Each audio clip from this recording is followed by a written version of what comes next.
நண்பர்கள் அனைவருக்கும் வணக்கம்ங்க. நாம் இப்போ நீலகிரி மாவட்டத்தில் தாங்க இருக்கோம். இங்கே இருக்கிற கேத்தி ரயில்வே ஸ்டேஷனுக்கு பேக் சைடில் புதுசாக ஒரு வில்லா ஒன்று கன்ஸ்ட்ரக்ஷன் ஆகிட்டு இருக்குங்க. அதுக்கு தான் நம்ம பயனியர் பயோடேங்க் 1200 லிட்டர் ஃபிக்ஸ் பண்ணி கொடுக்கலாம்னு வந்திருக்கோங்க. 1200 லிட்டர் அப்படின்னாவே 7 பேர் வரைக்கும் இருக்கிற ஃபேமிலி மெம்பர்ஸ்க்கு அது போதுமானதுங்க. நம்மக்கிட்ட 1200 லிட்டர்லேருந்து 60,000 லிட்டர் வரைக்குமே டேங்க் இருக்குங்க. நீலகிரி அப்படின்னாவே உங்களுக்கு தெரியும், மழை அதிகமாக பெய்யக்கூடிய இடம் இல்லைங்களா? இந்த மாதிரி இடத்துலலாம் நீங்கள் பயோடேங்க் ஃபிக்ஸ் பண்ணும்போது ரொம்பவே கவனமாக இருக்கணுங்க. என்ன மாதிரி பயோடேங்கை நீங்கள் சூஸ் பண்ணணுங்கிறத பற்றி தாங்க இந்த வீடியோவில் நம்ம பார்க்க போகிறோம். நம்ம பயனியர் பயோடேங்க் பார்த்தீங்கன்னா 3 லேயர் எஃப்ஆர்பி மெட்டீரியலில் செஞ்சுருக்கோங்க. இந்த டேங்கை ஃபிக்ஸ் பண்ணும்போதே நம்ம இனாக்குலம்ங்கிற பாக்டீரியாவை டேங்க்குள்ளே போட்டுருவோங்க. அந்த பாக்டீரியா தான் இந்த டேங்க்குள்ளே வர மனித கழிவுகளை முழுவதுமாக சாப்பிட்டு செரிமானம் பண்ணிங்க தண்ணீரையும் சுத்திகரித்து வெளியே அனுப்பிடுங்க. அந்த தண்ணியை நீங்கள் தோட்டத்திலேயோ மழைநீர் தொட்டிலையோ ட்ரைனேஜ்லேயோ விட்டுறலாங்க. இந்த இடத்துல தோட்டம் இருக்கிறதுனால இந்த கஸ்டமர் தோட்டத்துக்கு பாய்ச்சி கொடுக்குற மாதிரி பண்ணித்தர சொல்லியிருந்தார். ஸோ நம்ம அந்த மாதிரி தாங்க இங்கே பண்ணி கொடுத்துருக்கோம்.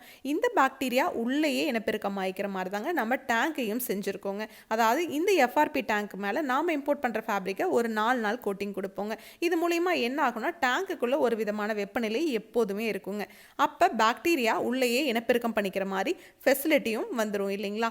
இதுவே நீங்கள் மார்க்கெட்டில் கிடைக்கிற எந்த பயோ டேங்கை நீங்கள் வாங்கினீங்கனாலும் பாக்டீரியா உள்ள இனப்பெருக்கம் ஆகாதுங்க. நீங்கள் ஒவ்வொரு 2 மாதத்துக்கு ஒரு முறையும் பாக்டீரியா பவுடர் ஃபார்ம்லேயோ லிக்விட் ஃபார்ம்லேயோ கடைகளில் கிடைக்குங்க. அது ஆயிரக்கணக்கில் பணம் செலவு பண்ணி வாங்கி போட்டால் மட்டும்தாங்க உள்ளே இருக்கிற கழிவுகள் சுத்தமாகுங்க.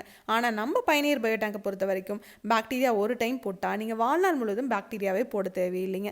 பாக்டீரியாவுக்கும் 50 வருஷம் வாரண்டி கொடுத்துட்றோங்க. டேங்குக்கும் நம்ம 50 வருஷம் வாரண்டி கொடுத்துட்றோங்க.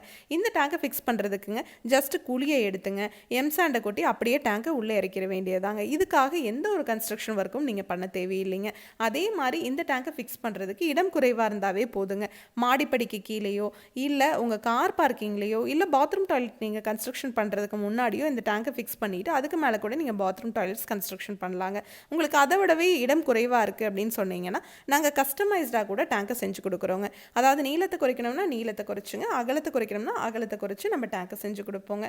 நம்மக்கிட்ட இருக்கிற சைட் என்ஜினியர்ஸ் எல்லாருமே பார்த்தீங்கன்னா உங்கள் டேங்கை ஃபிக்ஸ் பண்ணி முடிக்க வரைக்குமே கூடவே தாங்க இருப்பாங்க. உங்களுக்கு 50 வருஷத்துக்கு எந்த ப்ராப்ளமும் இல்லாத மாதிரி தாங்க இந்த டேங்கையும் ஃபிக்ஸ் பண்ணி கொடுப்பாங்க. இதை பற்றி நீங்கள் இன்னும் டீட்டெயிலாக தெரிஞ்சுக்கணும்னா பயனியர் பயோசெப்டிக் டேங்கர் யூடியூப் சேனலுக்கு போய் நான் இன்ஸ்டால் பண்ணியிருக்க எல்லா வீடியோஸும் நீங்கள் பார்க்கலாம்.